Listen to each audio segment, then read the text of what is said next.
This is the first time we're doing a Skype interview, and I got an amazing show for you today because this is a guy that I've wanted to have on the show for a long time.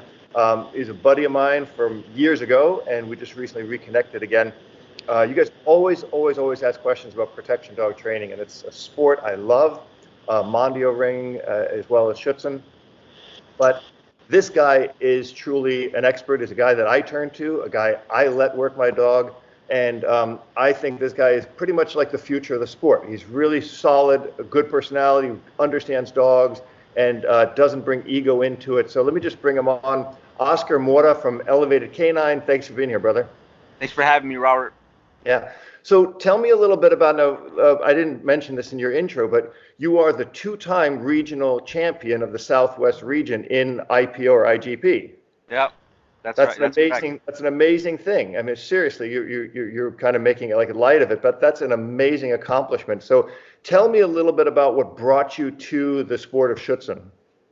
For sure. So it all happened about 10 years ago. I was a little obsessed with, I got into the Corso breed, and I was going to buy my first one. I was, still at my parents' house, and I was going to get my first one. And I knew that it was going to need some training. So I was driving, on the freeway, and there was a field, and I seen some guy training dogs, police dogs or whatever. So I stopped by. His name is Peter Burmeister. He's like 85 years old now, old German guy. And I had put a deposit on for my dog. And what had happened was he was like, well, you can come here. First you're gonna have to come for some time without a dog, and if you like it, then you could bring your dog. So I was there for about 6 months before I actually got my dog. Just like trying to learn and listen or whatever. He would yell at me, But anyways, there I met Steve Garvin, who's a friend of mine, and he was like, it looks like you really like this stuff. He's like, you should probably go into, he gave me some other names. So I ended up leaving this little Schutzhund club. That's where I first learned about the sport. Uh-huh. And I ended up going to a French ring club. So I did French ring for and Mondio Ring. And I ended up back in IGP Schutzhund because I didn't really have a decoy that could help me out. And IGP is more of a, for me, it's very obedience based, mm-hmm. and I could do a lot of it on my own. So that's why I decided to go with IGP with Guapo. Now, before you had, how old is Guapo now? Because Guapo is the dog that you took. 5. Okay, so he's the dog you raised him since he was a puppy, right? Yeah, correct.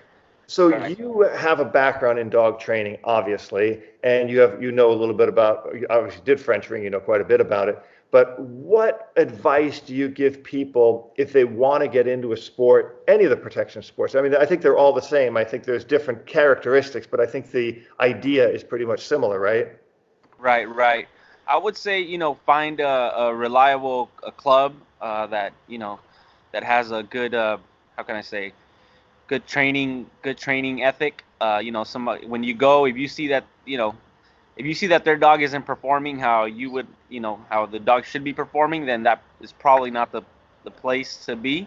I would say work with people that, you look up to, that you enjoy watching their obedience and watching them work their dog, and they're good people and support your learning. I think there's a lot of clubs there where you go and they don't want you to go any other place because, for whatever reason. Yeah. I say, for me, I always encourage people to get out and learn more. And if you could bring something to the table, even better. So I would say, find a good club and make sure that club doesn't limit you from growing. Yeah, I think that's a really good point. So I want to repeat that. If you get a trainer that says you have to only do this, you shouldn't be going to other clubs. And I've been to clubs like that where they say, oh no, you have to follow this way for at least a year, blah, blah, blah. It's really just a lie. And it's kind of what I think they're trying to do is hide their inadequacies, right? Yeah, I mean, if you go to another club, so say you train with me, right? I've only won 2 regionals, right? But if you go and you're training with, a world champion, right. it would be foolish of me to tell you, you know what, don't go train there. You're not going to learn anything there. Like, right. Obviously, the person has done better than myself. Right. Why wouldn't you go there and learn?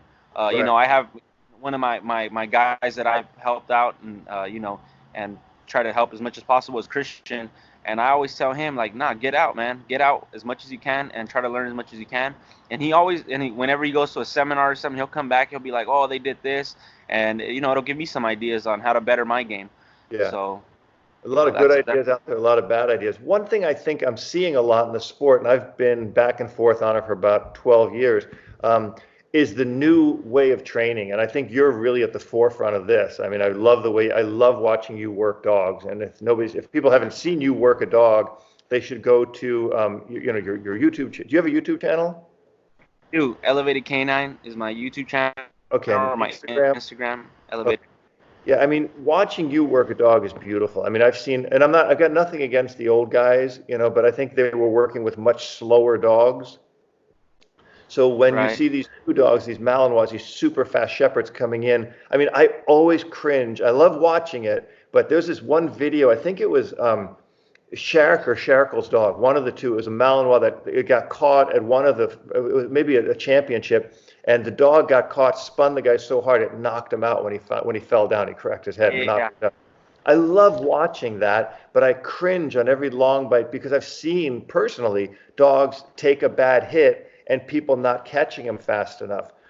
How Right. can you give me your advice? Because if I was going to go train with somebody, I know you, I know I could get you to train my dog, but somebody listening to this who wants to get into this is a huge risk factor, right? I think that's probably the greatest risk factor in IPO or Schutzhund or whatever is this long bite. You do it amazingly well. What's the secret? Not that they want to do it, but what should they look for? I mean, if you're talking from a helper's perspective, like how No. to work on, like, how to catch a dog, or like if somebody's gonna catch my dog. Yeah, like if I say to you, okay, I'm going to go to a club, what do I look for? Because that's one of the things where the dog is going to get jammed up.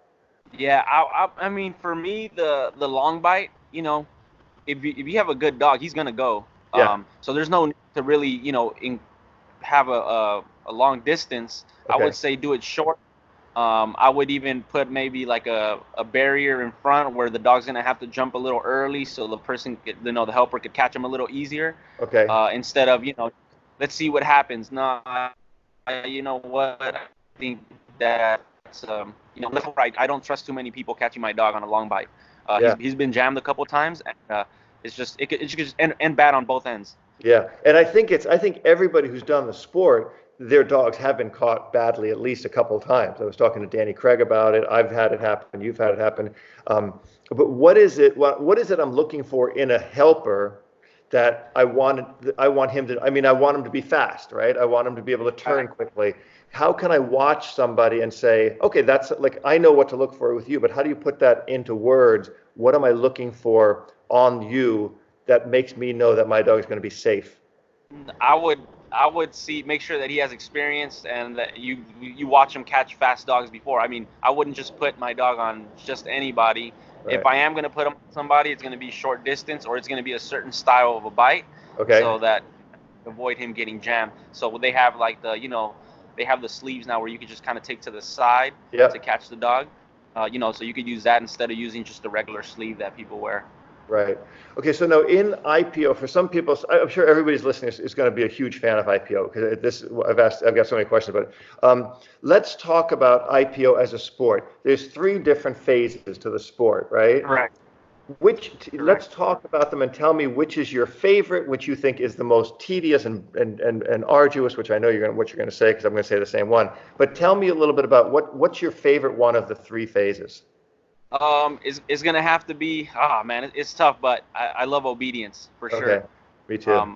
I mean, I love protection, but obedience, how precise you have to be in IGP is, something that has made me a way better trainer, handler.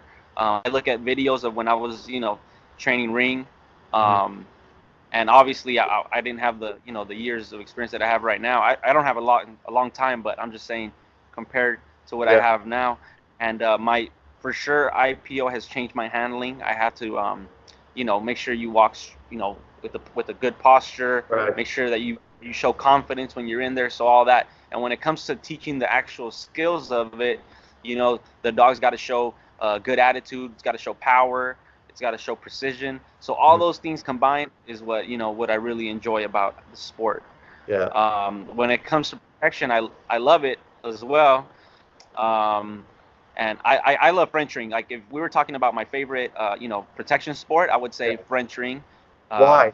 but because the fight between the decoy and the dog is like the decoys in French ring are there to take as many points and maybe try to even run your dog, right? Right. So if you're going to compete in that sport, you're going to have in the higher levels, you're going to have a good dog that you have taught technique. It's really like you know, like jujitsu or whatever. Yeah. French. It's not just always the same target. It's gonna be I'm gonna show you this, but I'm gonna move it out of the way, and you're gonna have to bite on this side, and that's what I enjoy about Frenching. But the protection in IGP, what I like about it is that you gotta bring out different drives of the dog. You Yeah. gotta bring out aggression.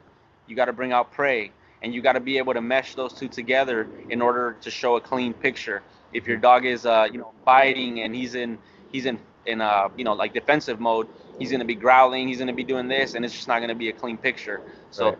that's what I like about IGP, which is different than the other sports. Right. So French ring, as well as I know Mondio ring, because I played around with that a little bit and I really liked it a lot. And those are sports where the dog is actually biting on a suit, right? Correct. Compared to Correct. IPO or IGP, which is only ever on a sleeve. Right. Correct. Do you think one is easier on a dog, or is there a certain type of dog that's more better suited for IGP than ring sports? Yeah, I would say ring sport. You need a very, very high prey-driven dog. Okay. Mostly all the bites are going to be, the decoy moving or running and doing that type of stuff. Hmm. So compared to IGP, where the dog's got to be, barking for, 60, 70 barks at one time, Right. nonstop. Um, the search in ring, they don't really care about the bark. If he barks Right. one time, that's all that matters. In Okay. IPO, the dog's got to be barking consistently. Right. He's got to go show aggression there. Um, so, you know, I think, yeah, I think they're way different, the two sports, Yeah. and at high level, they're easy, and they could both be very unsafe for the dog if you're working with somebody that's not skilled at catching dogs, for sure. Yeah, let's talk about that for a second, because I mean, I think, there's the only other person I really have talked about this with that I think is on the same page as you, and I'm sure there's tons of other people. I just don't really talk much to a lot of people about it. But you really love your dog, and when I remember talking with Danny Craig, like I mean, my dog is my life, and I know Danny's Yeah. like that with his dogs. So it's so rare to see somebody like you at your level that really actually loves the dog. I think a lot of people in the sport, it's like it didn't work out with this dog, I'm going to give him away, I'm going to get another dog. And people will filter through, at least 2 or 3 dogs to get to a dog that'll do the sport. Tell me a little bit about your passion for your dog, because I think that's what sets you apart from the rest of the trainers, because you have that passion about your dog, from what I've seen.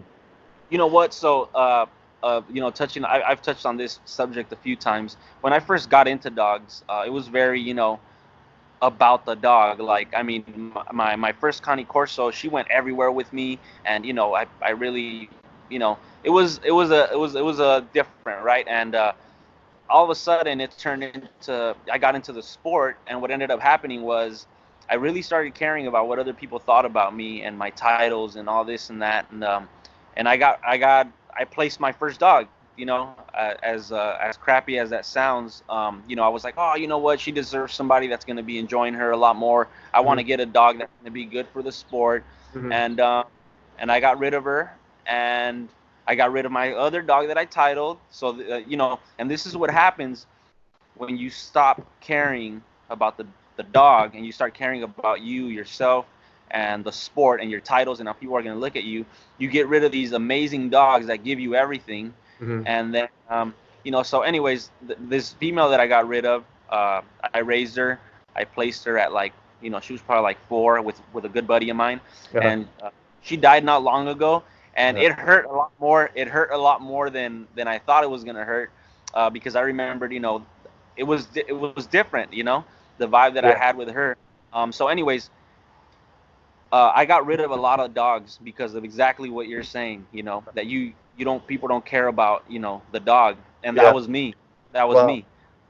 And Okay. so I came to a point where I realized, you know what, like it's not even about that anymore. Like I even put a video on my YouTube talking about it once. You know, so with Guapo, I was like, you know what, I'm gonna raise this dog. He's gonna be my dog, and I have a connection with this dog. And I mean, you couldn't offer me $1 million. Like I wouldn't sell this dog right now. Yeah. You know how people are like, oh, if somebody came with $1 million cash, he's Yeah. gone. Like Yeah. my dog, like he's Yeah. family, right? Yeah. And I see him different than I've seen, you know, but I had to go through that, you know, and realize as I got older, you know, Yeah. it's not about you, you know, Yeah. it's about the dog. And I think that when people get into the sport, that's something that they need to realize. Hey, Yeah. you know, it's not about you. Yes, we want to do good, we want to win, or whatever, but just always put the dog first. Yeah, I'm so glad you shared that because I didn't know that about you. You know, I mean, that you had gone through that. So it's such a powerful lesson to learn from somebody who actually went through it. Like I've done the stupidest thing. I mean, I've gotten dogs out of the shelter, and dog was so aggressive. I was trying to kill my other dog. For 7 days I didn't leave the house, and then they were fine. The dog later died. But I can't get rid of dogs. I'm really emotional. I remember when I did my IPO two with Goofy, and he failed on protection. And I remember a guy said, he goes, if it was an old, and you and I both know the guy, I'm not going to mention his name. He said, oh, if it was the old days, I'd give you $100 and I'd take the dog for a ride to the shelter and put him down for you. And I was What a like, dick. that total dick, right? I mean, he and I became friends later on, but I was like, so like, dude, I'll punch you in the face for that. So I take that stuff really personally. And that's one of the things I like about you. Like, I've seen you work Goofy. You have a real passion for the dog. And I mean, I wish more people, more trainers shared that because you know what? Like I said with Goofy, I mean, he did IPO, he got his one, no big deal. But he went through utility, he did Mondio Ring, sport obedience. But people said, well, you should get a dog that's better suited for the sport. Where I say, Yeah. get a dog that's better suited for you and find out what works for you guys. Yeah. Yep. Right? So Yep. what I want to ask you a question because this is really important. I deal a lot with dogs in shelters that are more the Molossers, so like the bullies, the Corsos, the pit bulls, and stuff like that. And in reality, this is something that I've always wanted to talk at length about with somebody like yourself. The real sentry dogs, the real protection dogs, were those dogs, right? I mean, originally, that's what they were built for. They were big, they're stout, they're strong, they're powerful, they're super freaking intimidating when you see a Corso coming at you. And now, in the last 100 years or so, now they're using shepherds. And I have a theory about it, but I want to ask you, what do you see the difference in? Because you've titled both types of dogs, not breeds, but types, the bullies, the Molossers, and the herders. What do you see the difference in those temperaments, in their conformations? What makes one better and so? Well, I think like I mean, I'm gonna speak about the core. I mean, I've worked with Roddies, all that stuff, but I would say I'm going to talk about the Corso. So the Yeah, Connie Corso was bred to guard farms and right, guard the livestock and take care of the farm or whatever. That's a that's a job that it's going to do. It's going to keep somebody away more than actually be able to run after somebody and take them down, like kind of like what we see the Malinois and the Shepherds doing. mhm, So when I first got into the sport, I was like, oh, I'm going to be the first person to title a Connie Corso, the French Ring 3, like yeah, how when you first start, and right, right, I come to realize, what, the genetics, I mean, you might get 1 out of 1,000, 1 out of 100, I don't know, that are going yeah, to be actually able to do that work at go to the highest level, not even compete like with the highest Malinois, right, but at least the highest level of that sport. And I think that's why the difference is they're bigger, they don't run as fast. So obviously, the prey drive isn't going to be as high as a Malinois or whatever. Sometimes you do right, find so they have it. They were bred for different reasons. right, So I do encourage people, like if you want to do a sport with the Corso, I would say go do IGP because they love to track. They're really good trackers, oh, and wow, they have the defense. They have prey. They're gonna go bite the sleeve or whatever. right, I think the best suited sport for a Cane Corso, uh, the breed. So, but they're completely different dogs, man. I mean, they're made for different different tasks. You know, they're bred for different tasks. So in your opinion, the Corsos and that Molosser breed is more that standing the ground, not letting anybody pass them, and the Shepherd is more like, I'm going to go get the bad guy kind of an idea? I think so, yeah. I think like I would. So for example, Guapo, right? He's an awesome, super cool dog, but he doesn't have the. He's so solid and you know he doesn't care about anything Yeah. that if I have him in my front yard and somebody walks by, he doesn't even like he doesn't care. He's just so Wow. comfortable and stuff, you know. He Wow. doesn't he doesn't go bark and do all that. That's just him. You know, Yeah. maybe he's not the best protection dog. And Benny, my Connie Corso, I could put him in the front and I know he's gonna let me know and I know nobody's gonna come in when he's there because he's super intimidating, you know? Yeah. And Yeah. I would rather, you know, like if it's me, I'm like I'd rather have Benny out in the front Yeah. guarding my and then have Guapo, you know, around me. And Guapo could be the dog that I mean, you could be petting him, but if I grab him and I turn him on, he's gonna bite you. Uh, Right. so you What is know, that, Guapo or Benny? that's I mean they'll both do that, but Guapo I think is more of a dog that I have to like turn on, Got it. you know, the switch. Yeah. While Benny is a little more suspicious, and you know Uh-huh. he's always looking, and you know so that's what I mean about the two breeds. They're just I mean, and again that's that dog. There might be For some sure. you know, Yeah, I'm in just every breed generalizing. every dog has a different temperament. Yeah, exactly. You know, I mean, sometimes you just got to generalize on it. When people get into the sport, you know, like it's a great advice. So you're saying if you're going to take a bully type or a Molosser type dog, like a pit or a Corso or a Mastiff, you think it's better to take them into a sport like IGP or Schutzhund and take a herding dog like a Malinois more into a ring sport? Well, I mean, they do better in ring for sure. Right. I mean, you know, a Corso's 120 pounds, you know, Right. and he's gonna to climb the 7 foot wall or whatever it is gonna Yeah. be a little harder than, you know, to do than a Malinois. What I'm saying too is like going back to the protection stuff. Like, if you don't really care about doing a sport and you want a dog that's just gonna guard your house, Yeah. you know, I like the Connie Corso because if you find the right one with the right temperament, they Yeah. can also play fetch. They can do all that fun stuff, but then they're like very laid back too. Yeah. So that's why I enjoy them. Now, if you wanted like a dog that's highly trained that can do all this, you know, all this crazy stuff, then I think for sure the Malinois is gonna be, or the German Shepherd is gonna be a little, you know, better suited for you. But if you just want Yeah. a nice family dog, doesn't have to be all fancy. I would say get a Corso. Yeah. As for the sport, I would say I titled my Connie Corso, and he got a French Ring Brevet, which is like the lower Basic. level in French Ring, and Mondio Ring 1, which he's still the only one in the U.S. that has that title. I don't think there's any other Wow. Corsos that have gotten, you know, received that after him. In Europe, I think there's a couple, Yeah. but and it was hard for us. Like, it wasn't easy, you know. I don't think I could have been able to take him to the level 2, you Yeah. know. Yeah. That's just my opinion. So how long, when you're taking a dog, like when you got Guapo, you got him as a puppy, how much training on both levels, as far as like how many months or, you know, years until you could take this dog into the first, let's say, to get its BH or get his BH or his IPO1, and how many hours a day did you dedicate to this training? Because your dog looks like Oof. everybody wants a dog like yours. Man, I mean, I'm obsessed with training. So at a young age, I mean, at 8 weeks old, we were probably training 3 times a day, just, you know, bringing him out, working. Yeah. I think there's a day that doesn't go by that I don't do something with him, Awesome.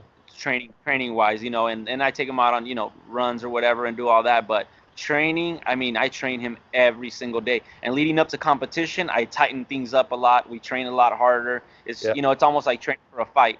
Yeah.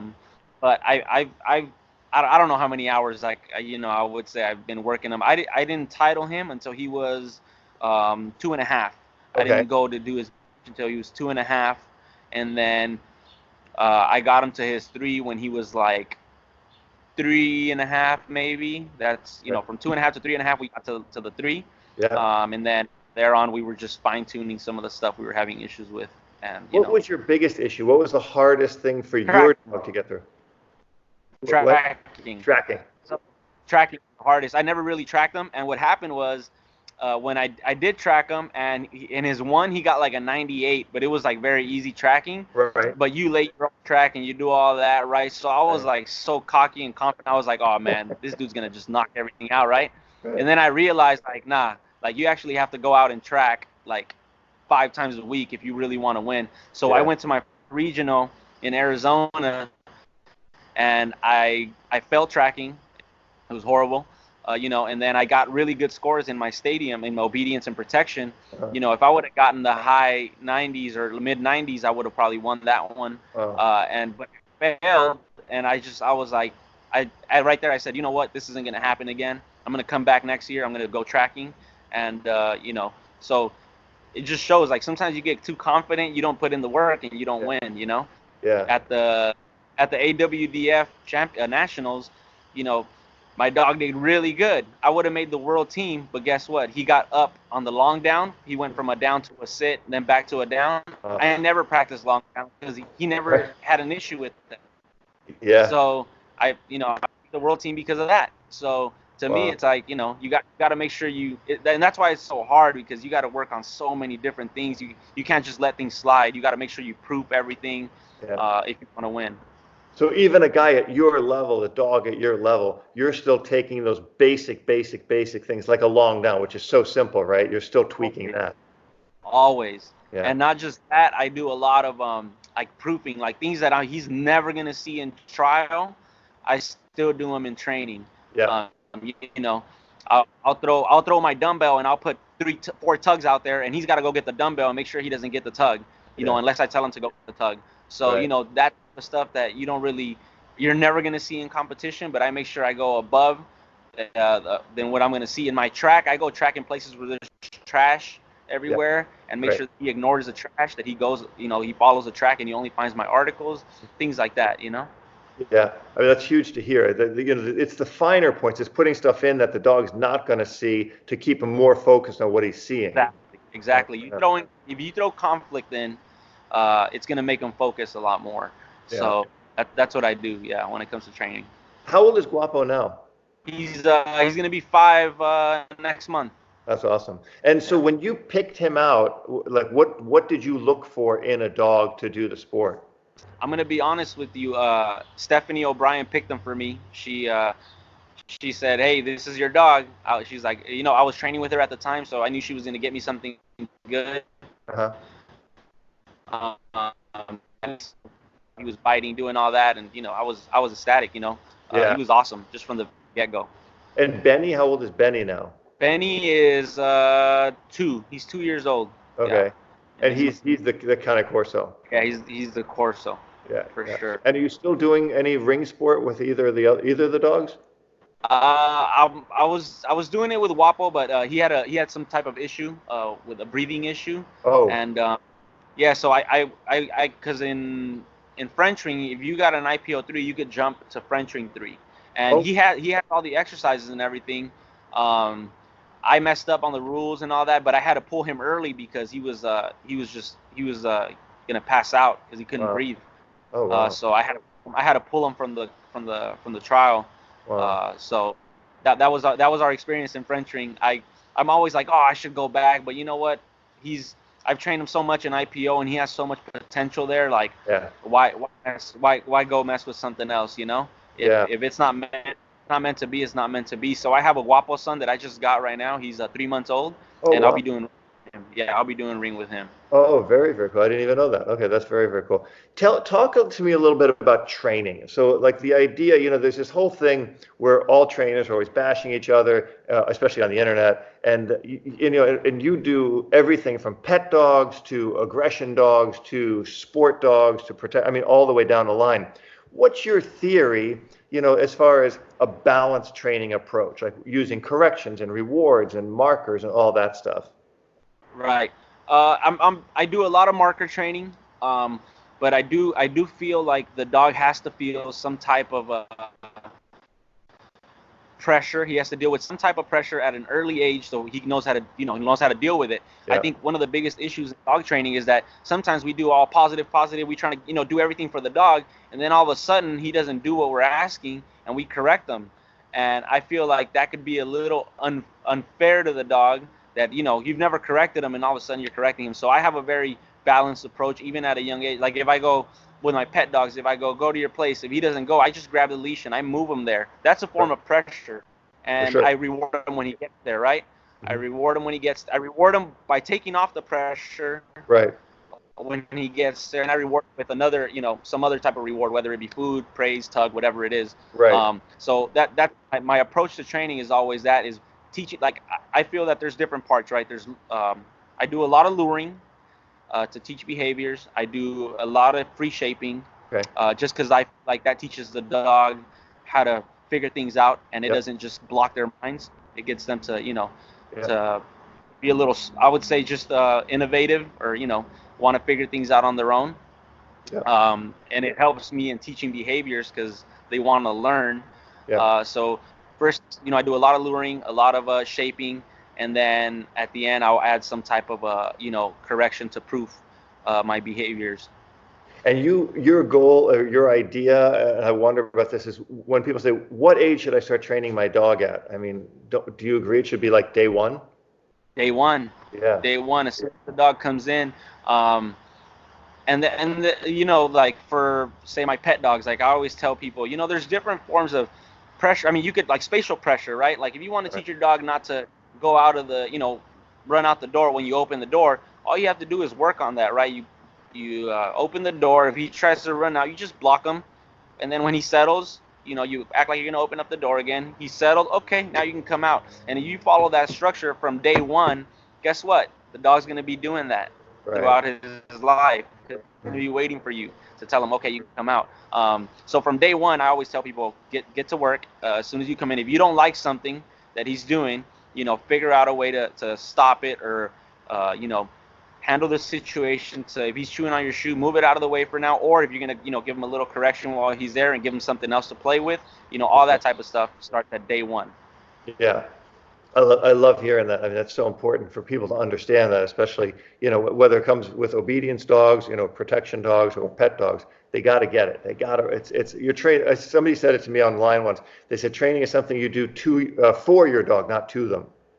Exactly. And I think that's really, really an important aspect.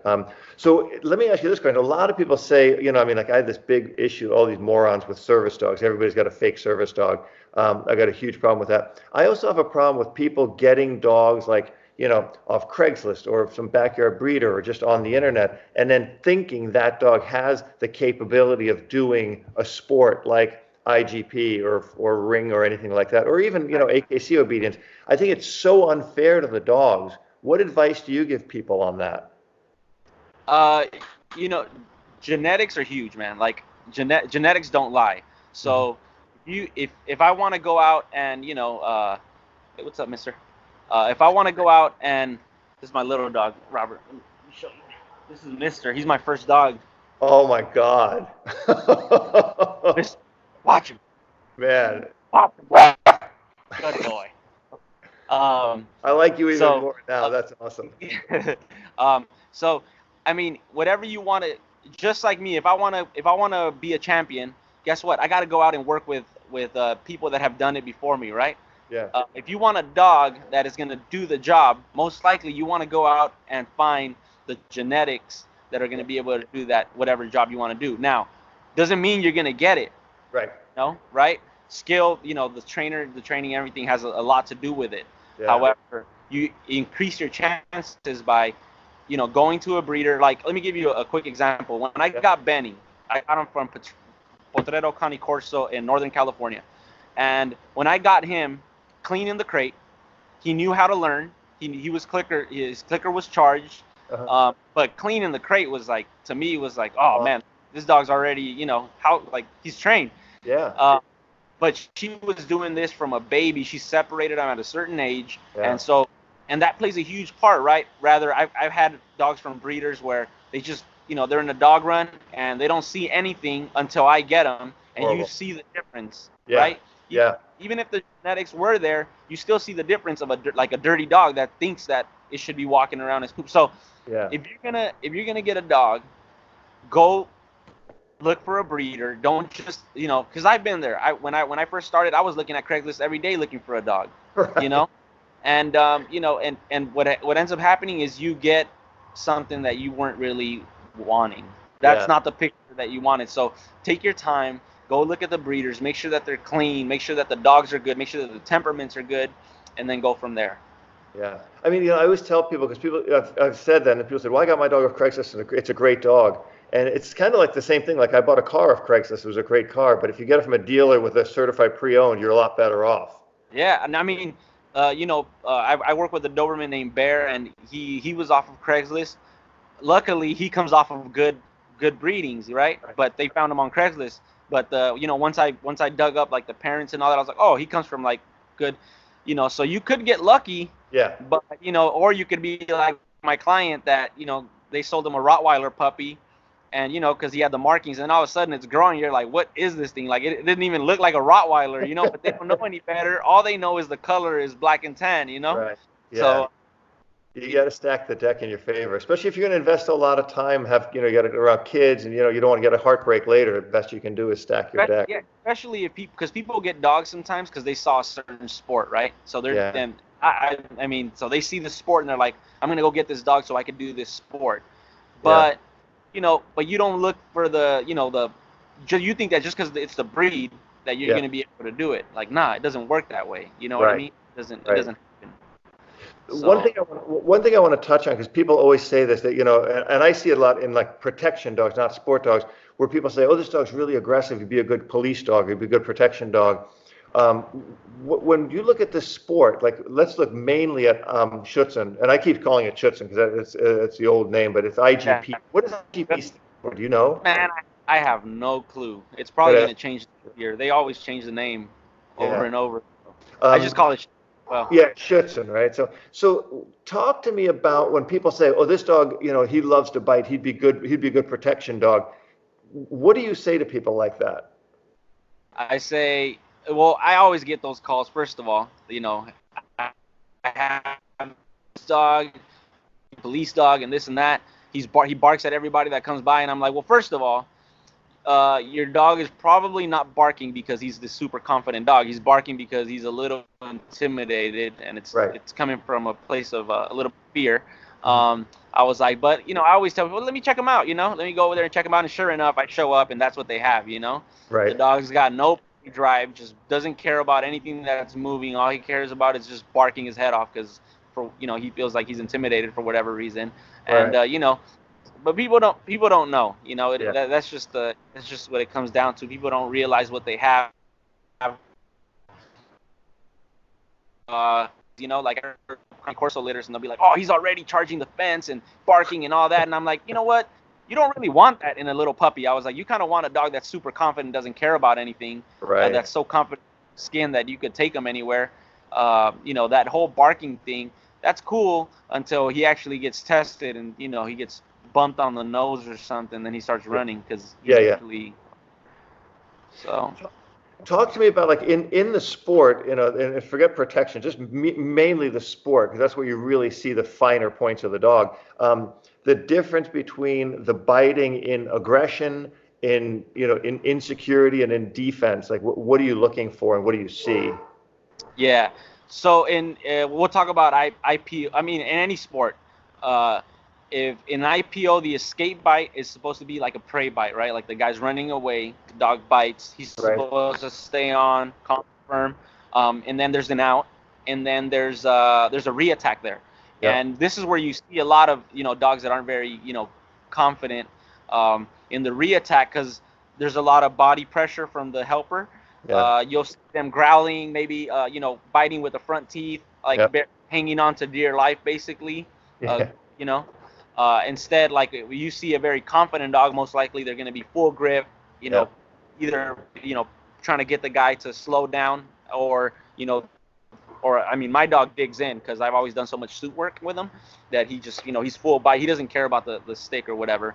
Okay. That's where you see it. A lot of growling, biting with the front teeth. That's how you know that the dog isn't very confident in the situation.